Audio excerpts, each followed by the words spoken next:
Good morning બધાને. બસ આજ તો જાગ્યા એટલે તરત જ ખાવાનો માખણ ને પાપડ ને ભાખરી ને ચા ખાઈને રેડી થઈ હતી. આપણો ટાઈમ થઈ ગયો એટલે આપણું ટિફિન ભરાતો હતો અને પછી નીકળી ગયા ખાતે જવા માટે અને સીધા જ પોગી ગયા ખાતે. અને આ કામ આપણને ગમ્યું હો ભાઈ, આ દરેક ડેઈલી હોય. અને આ બાજુ ડિઝાઇન બનાવતા બનાવતા આપણે હેમા માલિની તો ફેવરિટ હો ભાઈ, આપણે સોંગ તો સાંભળવા જ જોઈએ. અને આ બાજુ નીચે જોયું તો આપણું તો રીલ્સ ઉપર આવી હતી પેજ ઉપર હો ભાઈ. અને બીજી બાજુ કોલેજિયન ભેળ ખાધી અને વેફર ચટણી પણ હારો ખાધી.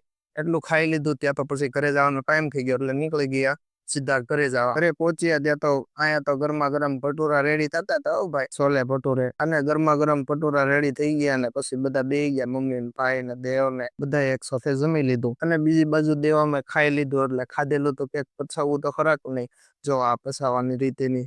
એટલામાં મેં બહાર જોયું ત્યાં તો નીચે ડીશ ગોળા વાળા વાટે બેઠા હતા, કોઈ આવ્યું પણ નથી હજી. હાલો ભાઈ, અહીંયા તો ઉનાળુ વેકેશન પડ્યું લાગે છે, બે બસો ભરાઈને જાય છે.